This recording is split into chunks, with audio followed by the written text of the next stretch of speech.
everybody, and welcome back to another episode of the fantastic Skomer Live. My name is Lizzie Daly. I'm coming from the not so sunny Cardiff today, but every bone in my body wishes I was on this wild island off of the coast of Pembrokeshire, Skomer Island, which right now is full of life and the fantastic wardens who we've been hearing from every single week. And if you've tuned in, welcome back.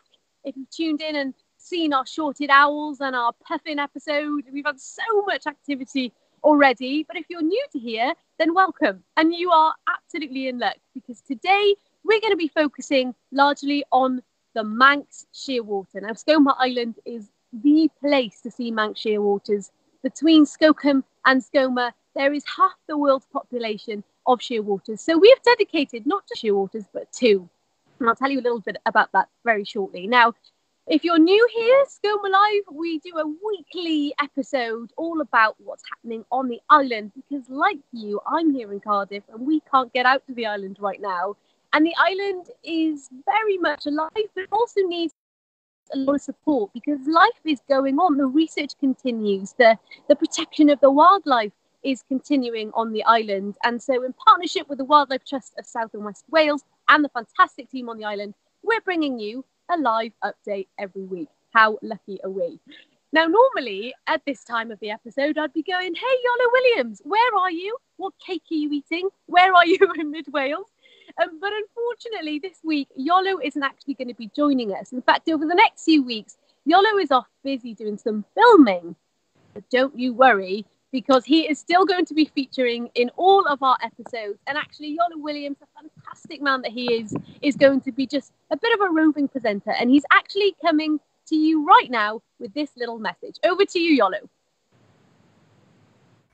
Hello there. I'm really sorry I can't be on Skomer Live with Lizzie this week. After 5 weeks of doing virtually nothing except walking around looking at wildlife, finally work has come in. So it's interfering with the Skomer Live streaming. Apologies for that. Now, it doesn't matter. You're in safe hands with Lizzie. She talks a lot anyway. Now, you're talking about Manx Shearwaters this week, and happens to be my favourite seabird. And if you think about it, between them, Skomer, Stockholm, Ramsey and Bardsey hold over half the world's population of this bird, which is an amazing fact in itself. But with Manxies, there's an even better fact, one I'm going to share with you now. And it concerns a Manx Shearwater, unfortunately not on Skomer and Stockholm, but on Bardsey. It was a bird that was first ringed by scientists in 1955. And bear in mind that these birds are at least 5 years old before they breed. And then over the years it was ringed, it was caught, weighed, measured and ringed again because the old rings wore out. And the last time it was seen was in 2009. 2009, think about that. That bird was, what, 54 plus at least 5 years old. So that's at least 59 years old. And the scientists actually worked out how far that bird would have flown. They fly hundreds of miles out to feed, spending several days away before coming back to the burrow. But then when they migrate away from our shores, they go down the Bay of Biscay off West Africa, flip across the Atlantic to South America, then all the way down to southern Patagonia. Then in early spring, when they make their way back, they come round Brazil to the Caribbean, then across the Atlantic and back to Wales. And they'd worked out that this bird had flown more than 4 million miles in its lifetime. How amazing is that? And to put that into context, that is more than to the moon and back 8 times. Isn't that incredible? And that's a Manx Shearwater. It really is a bird built for life out on the open ocean, with these long, thin, albatross-like wings and little tubes at the base of its bill, which are special glands for taking salt out of seawater. An incredible bird. Oh, Iolo, it just won't be the same without you, but we will be hearing from Iolo in future episodes as well. And as Iolo's already mentioned, we are focusing on the fantastic and his favourite seabird, the Manx Shearwater. Now, really exciting announcement, because to celebrate the Shearwater, we've upped our game. We've decided, no, we can't just have one episode on Shearwaters. We need two. And actually, we're going to do it in the evening. So tonight at 7 p.m, we're going to be having another Skomer live episode coming to you live with the wardens, live with the webcams, to bring you life on the island in the evening. And there's so many different Skomer throughout the different times of day. So we promise that it's going to be really exciting. There's going to be lots of activity on the cameras, so make sure you tune in then. Now, every week we touch base with the wardens to get updates, to figure out what they've been doing throughout the week. And they've sent us some more updates this week, and we will actually be going live to them shortly. But firstly, Nathan has sent this incredible clip of an nectarine warbler. It's the 18th migrating warbler that they've had on the island ever recorded. It's a really lovely clip. And for those at home, if you perhaps have been trying to scrub up on your bird calls, I would highly recommend looking up the call of a nectarine warbler. It is stunning. It's really, really beautiful. And then these lovely warblers, slightly larger than your more common willow warbler, but fantastic update from Nathan on the island as well. And they've also been busy heading out doing some puffin ringing as well. So have a look at this clip Nathan sent in the week.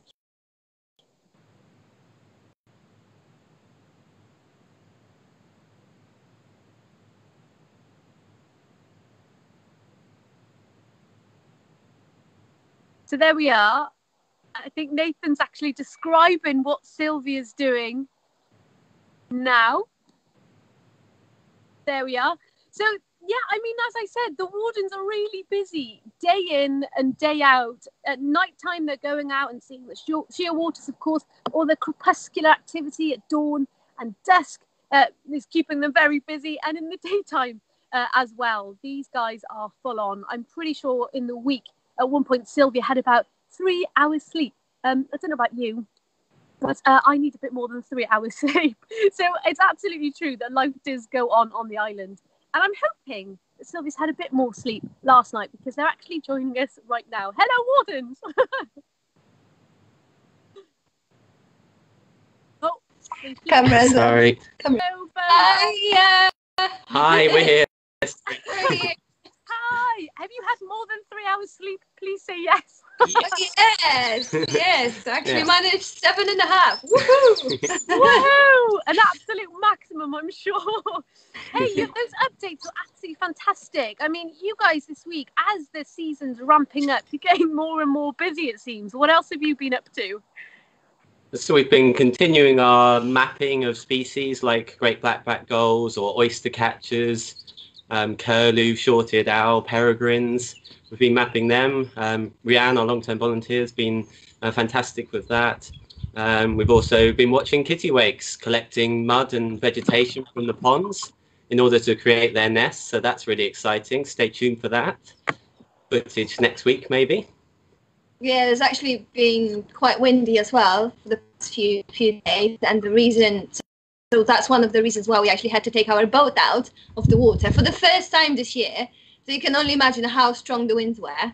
And yeah, that's one of the reasons why the puffins have been so active, actually, because they do like the wind, and then they're out there rafting often, and they come in because they either don't like the wind or they do like it, or the combination of two. And yeah, so just to explain that video that everyone has just watched with me standing there with the scope looking at the puffin colony. So actually I was reading the colouring combinations of the puffins, which is part of the adult survival study. So we're doing the puffins on the island, but we haven't done that this year yet. Absolutely fantastic. Now, of course, today and this evening is all about the Manx Shearwater. You hear about the large numbers of shearwaters on the island and on the islands here in Wales every year. And I've heard 120,000, 130,000 pairs. How many shearwaters are there this year? Come on, clear up some confusion, because I'm getting lost. So the most recent full census was done in 2018, and that resulted in an estimate of 350,000 pairs. So that's our current estimate. Each year we do 18 study plots, which gives us a trend of how the population's doing, but that doesn't give us the full census. So we use the 2018 figure of 350,000 pairs. 350,000 pairs. Oh my goodness. And this is why we're squeezing in an extra episode tonight, right? Because, I mean, how can you not? That's too many Shearwaters to get through in one episode. So we'll be tuning in with you a little bit later, guys, to get some questions answered, if that's all right. So see you shortly. And for those who are watching, don't forget to send in your questions to the wardens. As I mentioned, 2 episodes. So if you forget a question now, you can always ask us a little bit later. We'll be hearing from some scientists in this episode as well. Now, Shearwaters, God, where do I start? Well, actually, I'm going to start with a bit of a challenge. I want to ask you how much you really know about the Manx Shearwater. Now, with any species, as a scientist myself, you normally refer to these animals with their scientific name. But do you know the scientific name of a Manx Shearwater? So here are your options, A, B or C. You've got your Friticular arctica. That's A. Puffinus C. Or Uri algae. Okay, and I probably haven't pronounced that right, but I'm working on it. Okay, I need to work on my Latin names. So A, B or C, get your vote in at the end. We will reveal the scientific name behind the Manx Shearwater. Now, I have spent a considerable amount of time out at sea myself throughout my career, crossing oceans. I've crossed the Tasman Sea, being hurricane from New Zealand to Australia. Just in February, I was crossing the Southern Ocean, a wild place, but there's always a common thread when I am out at sea, and it's the shearwaters. It's those fantastic pelagic seabirds that seem to just make the most of some of the most inhospitable areas on the planet. And of course, they spend most of their times at sea, and this is where you see them in their absolute prime. And Manx Shearwaters, they're one of 19 species in the family of Priscillidae. So they are these tube-nosed birds, and within that, they're kind of in this bigger order where also you have your albatross, all your tube-nosed birds, your fulmars, your albatross, your shearwater species, and they are fantastic. And on the island, you really get a glimpse of that small time in their life, and you get a glimpse of their entire life cycle. We've got some photos of shearwaters from the island, and you can just see how much a beautiful bird they are. I've seen many different species of shearwater. I love a bit of a sooty shearwater, perhaps a bullish shearwater, but there's something special about the Manxie. And we'll be going a little bit later on into the development of these shearwater chicks. I think we've got a picture of a juvenile there with still some of its downy feathers, and of course those chicks. And there's a lot of monitoring that goes on with these chicks and with these Manx Shearwaters on the island.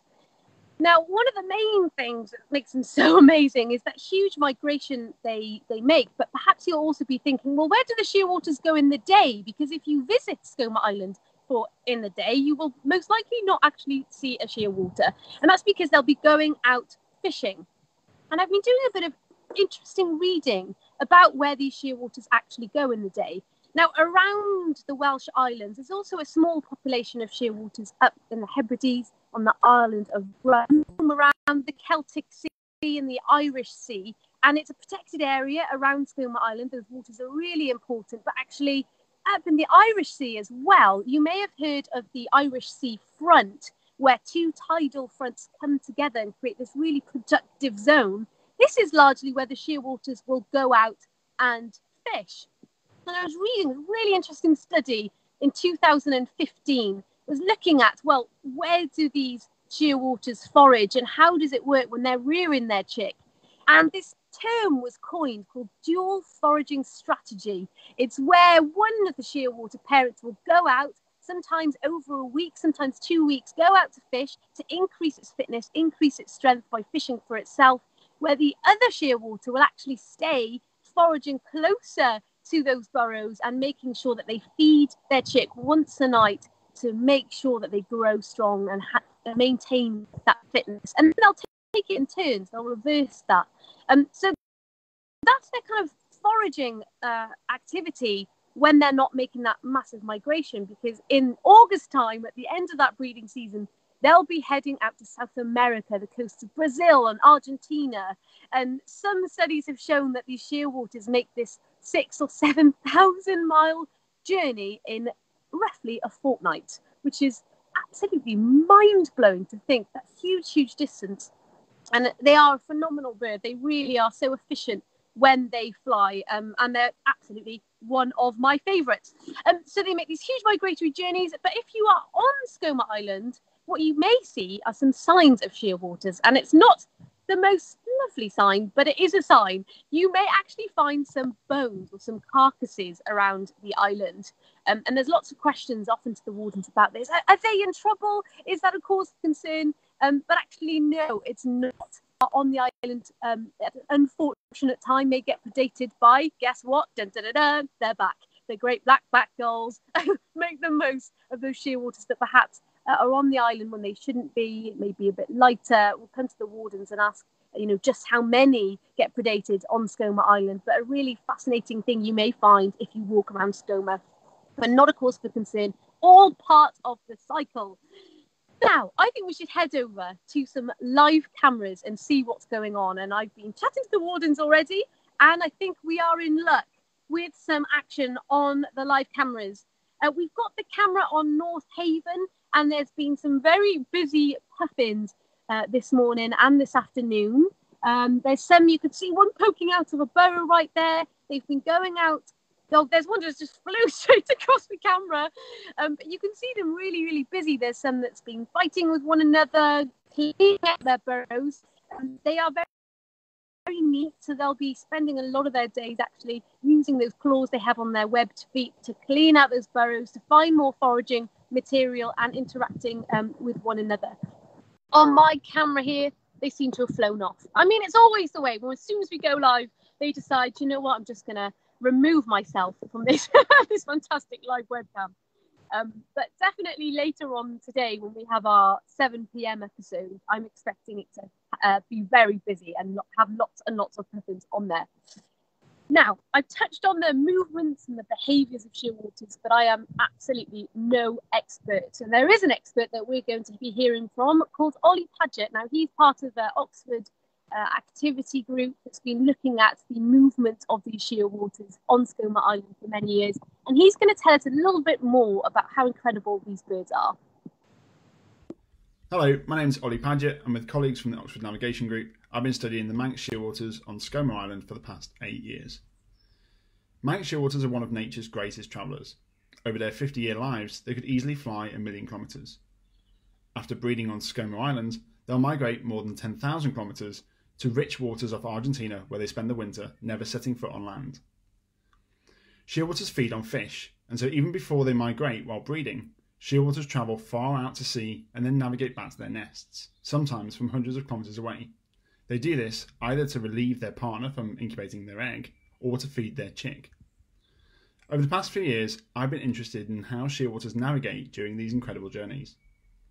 Studying this topic is a fantastic privilege, because the islands of Skomer and Skokem have been central to the history of the study of navigation in birds. Before the war, Ronald Lockley and David Lack pioneered experiments investigating the navigational abilities of shearwaters. They wanted to know whether shearwaters could find their way home. On the 8th of June 1937, 2 shearwaters were taken to Frensham Pond, a pond south of Guildford, where they were released more than 300 kilometres from Skokem Island. Astonishingly, the following evening they were found alive and well at their nests. Shortly after this remarkable return, Lockley arranged for 2 more shearwaters to be taken to Venice, and, sure enough, one of these returned a week later. The other one was seen the following year. Geoffrey Matthews, a researcher from Cambridge, was inspired by these releases and went on to conduct more systematic trials of shearwater homing. Shearwaters were taken to Scotland, to the Faroe Islands, to weather recorders in the Atlantic Ocean even. Matthews was always amazed when the shearwaters found their way home. The most famous release was one to Boston. After hearing that a visiting researcher, Rosario Mazzio, was returning by air to the USA, Matthews immediately requested that he carry with him a shearwater to release. On the 3rd of June 1952, AX-6587 was released at sea at Boston Airport, United States of America. The bird made the homing journey in 21 days, 21 hours and 31 minutes, beating the telegram announcing its successful release. Fast forward 70 years, and we still do not understand how shearwaters' navigational abilities work, but we are getting closer. So, what's it like to be a shearwater navigating at sea? Well, in 2020, we're able to use miniature tracking devices to record the movement of shearwaters in unprecedented detail. This footage is from a miniature camera attached to the back of a Manx Shearwater.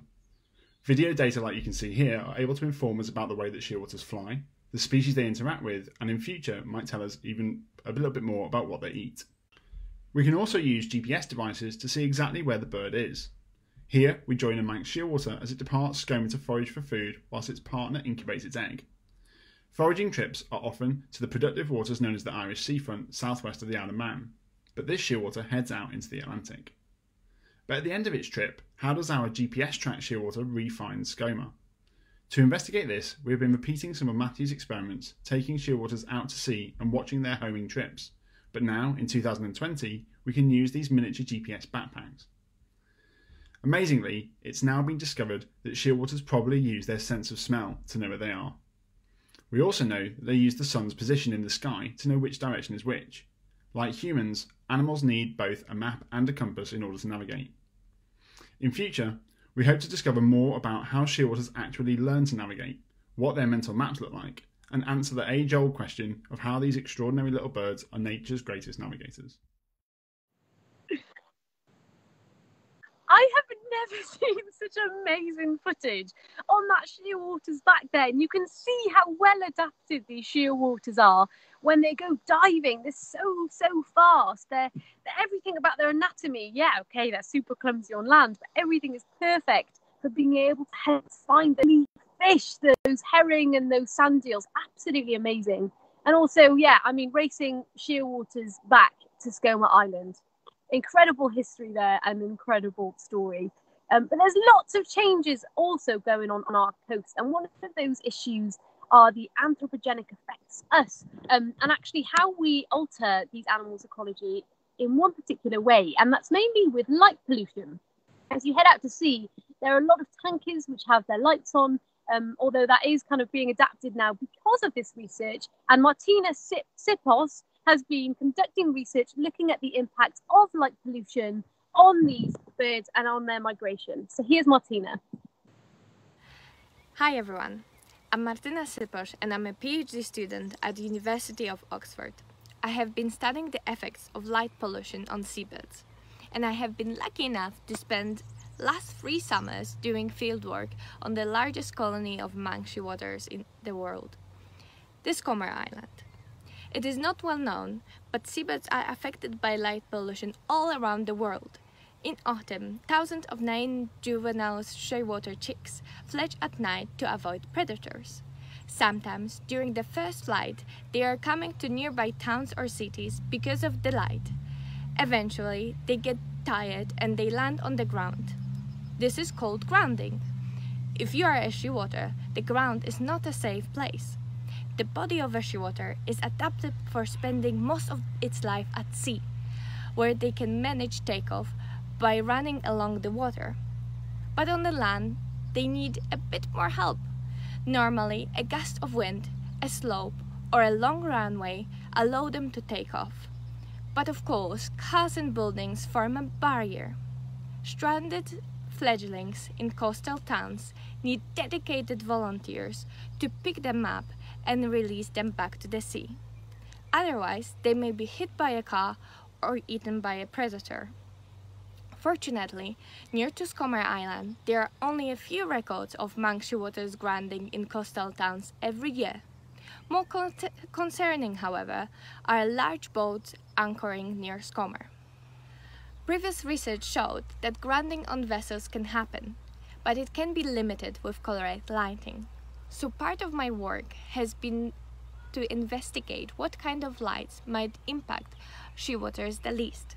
By turning a bright torch on and off and recording the flight behavior of Manx shearwaters using a thermal camera, we could see for the first time how shearwaters respond to artificial light.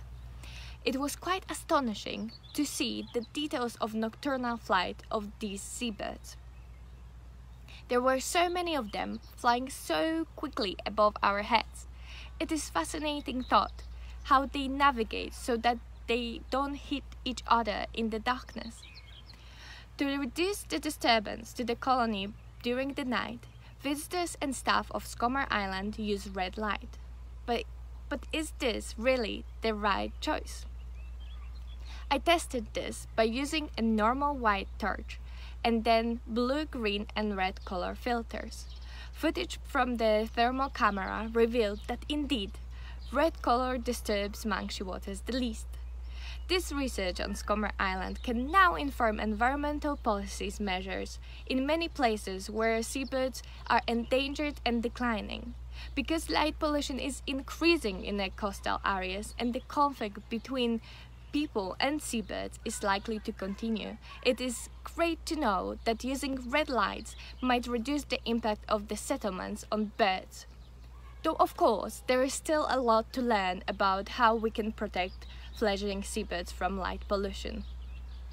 Thank you very much.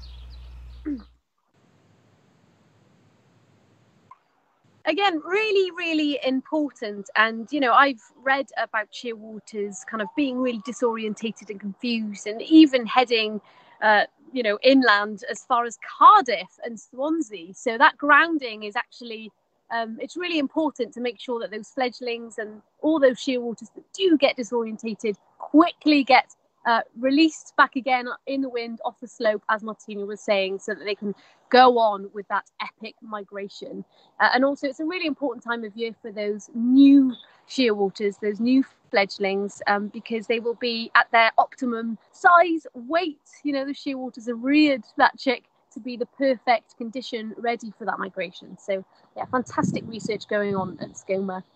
Righty ho, we're now going to move on, and we're actually going to actually, before we go live over to the cameras, one little tidbit. I just want to kind of show you some of the things that we're going to be talking about a little bit later, which includes the monitoring. We've got some fantastic clips that have been sent in by Annette. We met Annette a few weeks ago on our Puffin episode. She was talking about fantastic tool use in puffins, and these are clips of her doing some of the monitoring of the chicks. Shearwaters have evolved to have nests and burrows, which is perfect because, as I mentioned, they're clumsy on land. It keeps their chicks protected. It means that they can go out and forage and really gain strength and bring back fish for their chick. But it can get a little bit problematic if you are someone monitoring them, because to get a chick, you actually have to fully get your entire arm into a burrow to retrieve it. But nevertheless, it's an absolute delightful activity and crucially important in helping monitoring the population in such an important place. And there's a number of measurements that the scientists and the wardens will be taking. Wing length, bill length, the weight is a massively important one, and seeing how that changes over the breeding season every single year is really crucial in having that overall understanding of how they're being monitored. So we'll be hearing more from that this evening, which is really exciting. I can't wait for this evening's episode. It's going to be fab. Let's go back over to those live cameras and see if those puffins are playing ball. Yes, they are. I have puffins on the screen. What I love about this kind of angle is you can kind of see that bumpy surface of Skomer Island. So I mentioned this is in North Haven. But this really is a very delicate network of these burrows. It is absolutely stuffed with these puffins that will be going out to feed, to bring back nest material, and then to go and rear their chicks. And honestly, it is proven massively comical. Just spending time, I would highly recommend it. Just spend some time on these live cameras if you can. Grab a cup of tea, you're on your lunch break, and watch these cameras, because it can get quite funny with the puffins interacting with one another. If a puffin gets too close to another burrow, as it's easily done, you will see lots of great interaction. So if you do see any fun bits, make sure you also get in touch with us using the hashtag SkomerLive. And I think it's best that we now go over to the lovely wardens to get some of those questions answered now. So I'd like to start, wardens, by sharing some of the comments we've had in. Let's go back. Here we go. Martin Pock says hello from Somerset. He spent many weeks being a volunteer on Skomer a few years ago. You may know him. Jenny sends greetings from Liverpool. She says it's very chilly. Oh my gosh, we have another Australian watching. Hello from Australia. How fantastic is that? We've got a hello from Glenys, from North Devon. Sarah Perry and Julia Banks. Linda says she's been happy to see Manx and Corey Shearwater. Corey's make such a weird haunting sound as they come in at night. Yes, they do. Absolutely love a Corey Shearwater. Right, let's get to some questions. Julia Banks would like to know if the island team have noticed any behavioural changes in wildlife. I think we might have touched on this in a previous episode, but have you seen anything different recently? Potentially, puffins might be missing humans around the wick, potentially. So we're sat there monitoring razorbills and guillemots, and they seem to be around us. And so maybe they're missing humans being close but remaining on the path, of course. Fantastic. Are you having to monitor that path now? We talked about it in the previous episode, but are you having to do some maintenance work to clear it? Not at this stage yet, but it is getting a little wilder, and there's a lot of bracken coming out. So whenever we go one way or another, whether we're going west or south, we will be stumping on that bracken that's trying to come out. And yeah, in some places the paths have gone narrower as well. So there will be some maintenance that will need to be done. Or when we do reopen the island, we'll just ask people to ensure that they are stepping on that vegetation. Unfortunately, that's how it works. I love it. Martin asks, do you still get a few wrynecks in the farm area later in the year? Yeah, they're almost annual.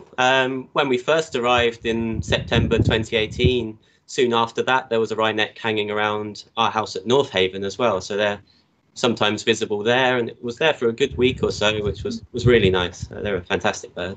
They are a fantastic bird. I tell you what, if you get some pictures of wrynecks, can you please include them on an update? I'd love to see that. Those watching, that these lovely kind of starling-sized kind of old world woodpeckers. They're absolutely lovely. Okay, another question. Christine wants to know, how many eggs does a shearwater lay in a season? That's a really good question.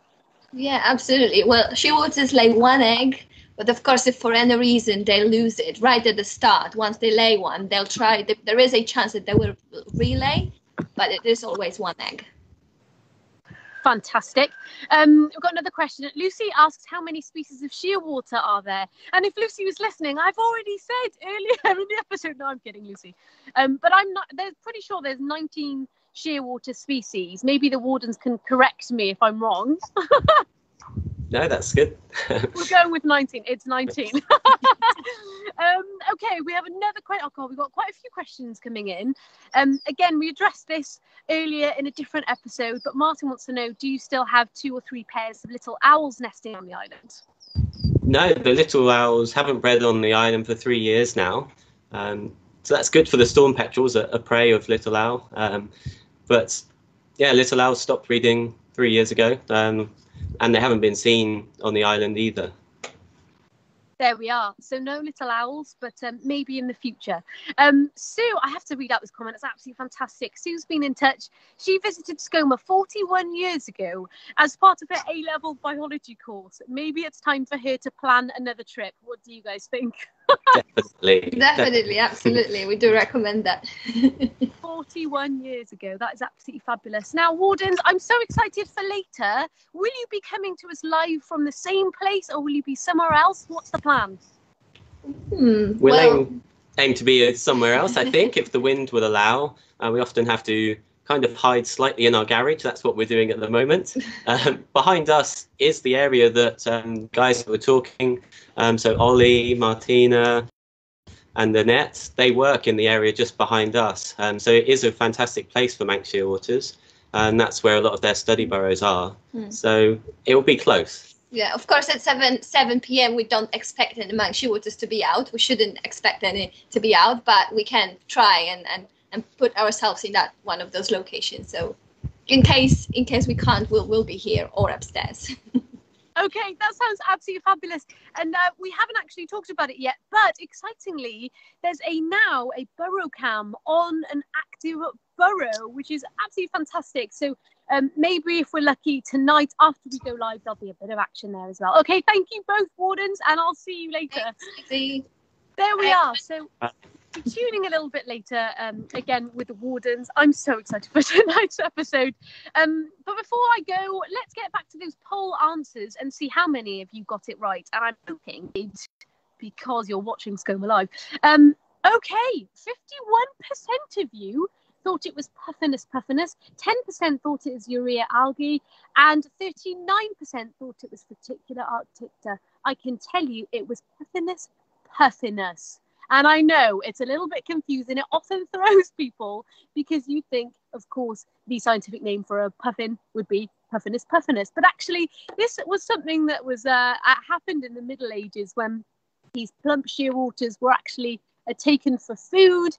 They were thought they were kind of very puffin-like, and so we're given this scientific name, Puffinus puffinus, which of course isn't very correct at all and can get very, very confusing. But well done to 51% of you that got that. And actually, Particular arctica is the puffin Latin name, and that third Latin name is, of course, that of the guillemots. There we are. Maybe we'll have another poll later, see how we go. Well, thank you all so much for tuning in. It's important to remember that we're really trying to show our support for the fantastic work on the island. If you want to support the work of the Wildlife Trust, you can do so by heading to the link in the banner along the bottom. And I hope to see you all tonight at 7 p.m. for what's going to be another wildlife-filled episode. I'll see you soon on Skomer Live. Bye!